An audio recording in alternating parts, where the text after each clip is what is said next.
He just picked up a new hobby of fucking with the local sheriff because he was crazy now. Over the course of the next decade, Clay and the sheriff would have multiple run-ins. The most gangsters politician ever, Cassius Marcellus Clay. It's like Marcellus Wallace from the Pulp Fiction, but it's Marcellus Clay. And let's react. Oh yeah, story. What a sound. Really good. Beautiful story. We gotta go. I gotta tell the internet about the guy I named you after, okay? That was unexpected, really.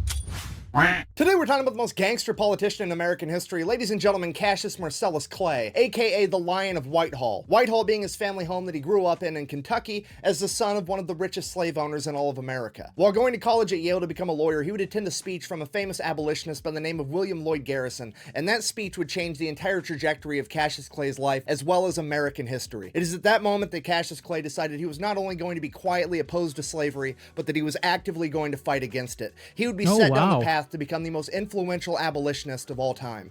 That's kind of unusual that like a person that comes from a slave owner family fights against slave owning. That's kind of rare because slave owners gained a lot of wealth, you know, because of this free labor. I don't know, at this point in time, there's basically two different camps you could fall into for being anti-slavery. You could be an abolitionist or an emancipationist. An emancipationist is somebody that wants to vote it out over time, over the next 5, 10, 20 years, versus an abolitionist, which is somebody that believes we need to end slavery right now, and they're willing to fight about it. And in the case of Cassius Clay, he was willing to fight anyone, anywhere, anytime. You see, Cassius Clay wasn't just some nobody punk kid that went off to college and decided that he didn't like slavery. This was the son of one of the wealthiest slave owners in all of America. Listen, this fat electrician, he's very smart. He knows a lot of stuff, man. He knows a lot in details, which is very impressive, I would say. It's really interesting to listen to him every time. So for him to come out and voice anti-slavery views was a huge deal, and it pissed off a lot of people. So, being that this was the 1820s, what do you do when you're pissed off? You challenge somebody to a duel. So needless to say, the young Cassius Clay found himself partaking in an awful lot of duels, and he never, ever lost. So, obviously he's pretty good at it, and what do you do when you find something you're pretty good at? You want to keep doing it, right? Right. So Cassius Clay starts challenging anyone and everyone to a duel that dares to oppose him. It became common knowledge in his community that Cassius Clay would be willing to fight the wind if it blew from the west and he wanted it to blow from the east. We are talking about firearms duel, or we are talking about like swords duel, because this is two different duels, you know. Man went on a dueling rampage, so much so that by the time he graduated college, he was considered to be the deadliest duelist in all of North America. This guy was putting slave owners in the dirt like he was Johnny Appleseed planting fucking trees. He became known as the deadliest abolitionist of all time. So he graduates from college, goes back home as a lawyer. Shortly after that, his father passes away and leaves everything to Cassius Clay. Cassius Clay immediately frees all of his father's slaves, costing himself $40,000, which is roughly $2 million today. And then he even gives some of the slaves land and money on top of it. Absolutely infuriating the pro-slavery people in Kentucky. I'm curious, why did he do it? What was the motivation? Maybe he saw how the slave owners were treating the slaves and he was a very empathic person, or maybe he had another reasons. Why he was doing that? So, what do you do when half the local population hates your guts? You run for public office, and that's exactly what Cassius Clay did. He served in the Kentucky State Legislature from 1835 to 1841, and then finally lost his re-election, to which the pro-slavery crowd breathed a huge sigh of relief because they finally defeated Cassius Clay, or so they thought. Clay immediately starts traveling the country, giving amazing anti-slavery speeches, winning over hearts and minds, and this absolutely infuriates the pro-slavery people because they don't know how to stop him. You can't legally stop a guy from talking to people that want to listen to him, and they can't legally kill Cassius Clay in a duel because he's the best duelist on earth. What do? You've got to illegally kill him. The problem with that is they can't find a hitman that's dumb enough to think that they can take out Cassius Clay. Listen, the thing about America that I love, you guys follow the rules all the time. Everything needs to be legal. It's not like in, let's say, a country where gangs rule and they can take out whoever, whenever they want, you know? No. like in America, you have to follow the law, you know, everything should be legal. So they have to go to the one crevice of the planet where they can find somebody truly insane enough to think that they can do this job. And that man's name was Sam Brown, an assassin from New Orleans. 1834, Russell Cave, Kentucky. Cassius Clay's finishing up one of his world-famous speeches as he pulls out a burlap sack, reaches into the sack and pulls out a holy Bible and says, "For those of you that believe in the laws of God, I make to you this argument against slavery," sets the Bible on the table, reaches back in the sack, pulls out a copy of the U.S. Constitution, and says, "For those of you that believe in the laws of man, I present to you this argument against slavery," sets the Constitution down on the table, drops a burlap sack to the ground and says, "For those of you that believe in neither the laws of God or man, I make to you this argument against slavery," as he pulls out both of his pistols and sets them on the table, which I think we can all agree is gangster as fuck. Badass, man. It's literally a script for a movie. This was playing in my head while Fat Electrician was talking, and I was like, man, that dude is dangerous, man. And at this moment, Sam Brown comes up on stage and shoots Cassius Clay point blank in the chest. Luckily, Cassius Clay never leaves home without his trusted Bowie knife, which resides inside of a metal sheath. And that metal sheath would catch Sam Brown's bullet, saving Cassius Clay's life. At which point, Cassius Clay would... Are you kidding me, man? The chances were so slim that it's gonna happen like that. Oh my days, man. You kidding me? Wow. He was blessed by the God. Draw his Bowie knife and charge Sam Brown. 6 of Sam Brown's friends in the audience tried to stop Cassius Clay. He would fight his way through all 6 of them, making his way to Sam Brown, promptly stabbing him in the chest, and then turning him into a Mr. Potato Head by cutting off his nose, lopping off his ear, and gouging out one of his eyes. Then the 6 men recovered and were able to peel Clay off of him. Not knowing what to do, knowing they couldn't stop Cassius Clay forever, they panicked, probably for fear that Cassius Clay was going to start shoving this guy's facial features up his ass next. They did the only thing they could come up with to get the two apart. They picked up their friend Sam Brown, threw him over a 7-foot-high stone wall. He fell down an embankment and into a creek bed to finally get Cassius Clay away from him. Somehow, Sam Brown survived, but not only was he lucky for that, he was also dumb as fuck because he then decided to take Cassius Clay to court because apparently after Cassius Clay stabbed him the first time, they were even on the whole assassination attempt thing, so Cassius Clay should go to prison for mayhem. So Cassius Clay calls upon his older cousin, one of the best lawyers on the planet that had never lost in open court with over 40 years of experience, Henry Clay. Henry Clay goes into court and his entire defense for his cousin is, and I quote, "Your Honor, this is just standard behavior for a Kentuckian." And the judge is just like, "You're innocent. Free to go. That's it. Best court case ever." Literally walks in and just goes, Gangster. I thought this was America. Huh? Isn't this America? I'm sorry, I thought this was America. So after Cassius Clay was found innocent, Gangster. Henry Clay decides that he's going to run for president, and Cassius is going to help him campaign. Cassius is going to tour the country, giving speeches, saying, "Hey, you know, vote for my cousin." Here's the rule with that. Henry Clay told him he's only allowed to tour the northern states because he's actually legitimately concerned that if he sends Cassius to the south, he's going to shoot so many fucking slave owners in duels that it could be considered voter fraud. So Henry Clay ends up losing the presidential election, and Cassius moves on to his next life adventure, which is becoming an author and writing anti-slavery news articles. The problem with that was none of the newspapers were willing to publish him, so he says, "Fuck you, I'll start my own newspaper, The True American." Now, as I'm sure you can imagine, starting an anti-slavery newspaper in fucking Kentucky in 1845 was not very popular, and his business would receive death threats pretty much every day, some of which were written in blood. So Cassius Clay, in true Cassius Clay fashion, says, "Fuck it, I guess we're gonna fight about it." He then proceeds to up-armor his entire business and his printing office. He covers the entire front of the office in a large iron sheet. He installs several cannons down corridors, stocks the entire thing with loaded guns, and rigs it to explode. Here's the thing, he also doesn't expect his employees to fight to the death for him, so he installs an escape hatch and instructs them to escape if anything goes down, because he's gonna fight the entire mob by himself. Man, that was a real man, you know. Nobody is coming to save me. I'm gonna somehow sort this thing out. Man, he's such a gangster, man. Wow. Wow.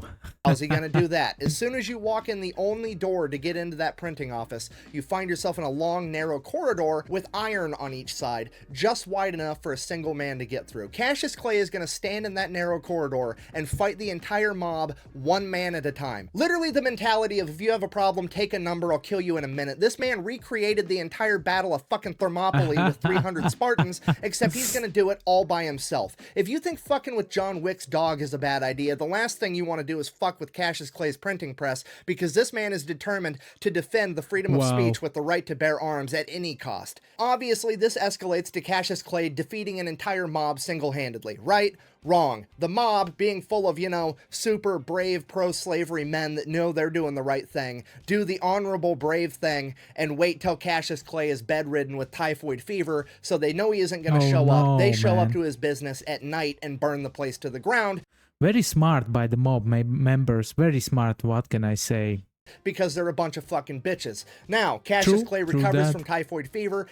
But they are smart bitches. He reestablishes a newspaper in Cincinnati, Ohio, which is an anti-slavery stronghold. The only problem with that is being an anti-slavery stronghold, there's not going to be any conflict, and that's fucking boring, so Cassius Clay moves on to another life adventure, volunteering in the Mexican-American War. While serving in the Mexican-American War, he would be a captain leading a group of Kentucky soldiers, and they would be captured pretty much immediately, and he would spend the duration of the entire war as a POW. While serving as a POW, some of the men under his command would escape, meaning that the Mexican military was then going to put the rest of his unit to death. Cassius Clay said, hey, don't kill my men, just kill me and my other fellow officers, we're the ones in charge. It's our fault that those men escaped, it's our responsibility, please let the lower enlisted men go home. Wow, he literally took responsibility for his squad, man. Wow, I'm impressed by this guy. Like, every minute of this video, I get more impressions about this Cassius Clay dude, and that he was a gangster. He was like a real man, taking care of his man, you know, standing for what he believed, you know. He was standing for what he believed. The Mexican military was so impressed by this that they decided to spare everyone, including Cassius Clay, and he would return home a war hero. Returning home from the war in 1848, he didn't really know what to do, so he starts giving his famous speeches again, this time leveraging his newfound title as a war hero. So obviously it doesn't take long for him to piss everybody off. He faces yet another assassination attempt. This time 6 brothers from a wealthy slave-owning family show up, the Turner brothers. They show up with clubs and knives and guns, and they beat the living shit out of Cassius Clay with the clubs. They stabbed him multiple times. Wow. Cassius Clay whips out his trusted Bowie knife, starts opening up these brothers like they're fucking Amazon packages, making his way to the lead brother and stabbing him an excessive amount of times. We don't know how many times, but we do know it was a lifetime supply. Killing the lead brother, ending the assassination attempt, Cassius Clay would fall to the ground, nearly dead, and this would be the closest anybody ever came to actually killing Cassius Clay. When he was asked about it later on in life, all he said was, I felt the utmost indignation, which translates to, I was fucking annoyed. This man almost died from an assassination attempt, and he has the same attitude towards it that I have towards fucking fruit flies, okay? This dude is so metal, he deserves his own spot on the periodic table of elements. Cassius Clay then makes a full recovery from his injuries. Unbelievable mental resilience to come back from this kind of assassination attempt and just become even more mentally stronger. Man, I don't even know what this Cassius Clay, what he had to go through, like to gain this tough mentality, man, because you don't become this kind of man just like that. You have to go through some tough shit. Starts giving his speeches again. 1853, he donates a large chunk of his land to John Fee, who uses it to found Berea College, the first co-educational and multiracial college in the South ever. Fast forward to 1860, Cassius Clay is giving speeches in Illinois where he meets a politician by the name of Abraham Lincoln, and they get along great. Cassius Clay is then slotted to become Abraham Lincoln's vice president. However, he's a little bit too Cassius Clay to be an actual big-name politician like that, so they give the job to Hannibal Hamlin, and Cassius Clay becomes the ambassador to Russia. 1861 rolls around, the Civil War breaks out, Cassius Clay is in Russia. Cassius Clay not only convinces Russia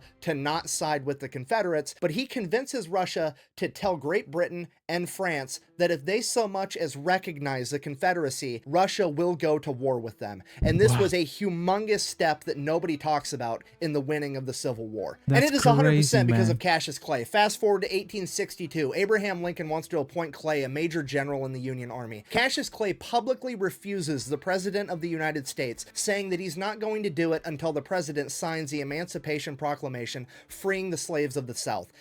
I have a feeling that Cassius Clay's cojones was growing like proportionally, like with the time. As the time goes, his cojones and his resilience and his bravery and his like toughness was growing all the time. Cassius Clay is literally the man that bullied Abraham Lincoln into prematurely signing the Emancipation Proclamation before he wanted to.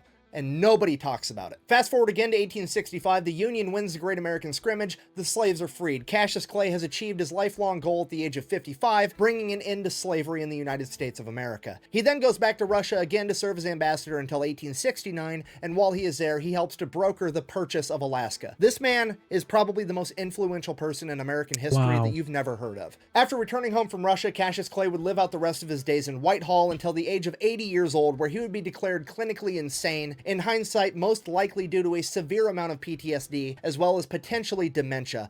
He didn't die from it. He lived on for quite a bit longer. He just picked up a new hobby of fucking with the local sheriff because he was crazy now. Over the course of the next decade, Clay and the sheriff would have multiple run-ins that would be concluded when the sheriff and 7 deputies were repelled from Whitehall when Clay utilized his home defense cannon that he had at the top of his stairwell. At that point, the local sheriff would inform the local judge he will not be returning to Whitehall to tangle with Cassius Clay anymore unless the judge was willing to dispatch an entire company of the local militia to accommodate him. Then in 1900, 2 men would break into Whitehall, and Cassius Clay at the age of 89 would manage to kill both of them, one by gunshot and one yet again with his trusted Bowie knife.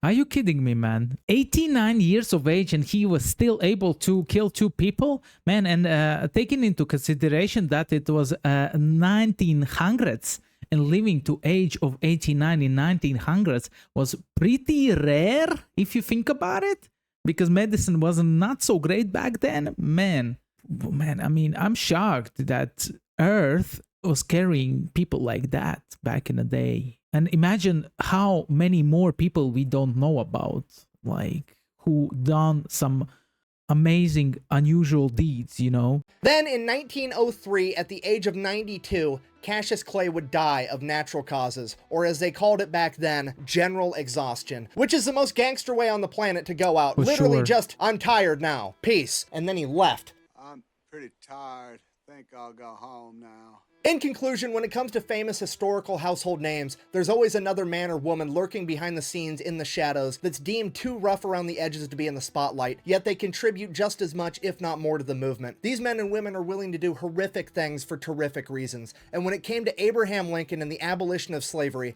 that man's name was Cassius Marcellus Clay, the most gangster politician in American history. Thanks for watching the video. Best way to support the channel is go buy some merch at thefatelectrician.com. Quack bang, out. What the amazing life he had, full of excitement, full of fights, full of ups and downs, man. I'm wondering, did he have a wife? Because, man, like, to have a husband like that, that's kind of, you know, it's kind of crazy if you think about it. What can I say? I'm shocked. So thank you for watching. Don't forget to like, subscribe, click the bell for notifications. See you in next reaction videos. Bye.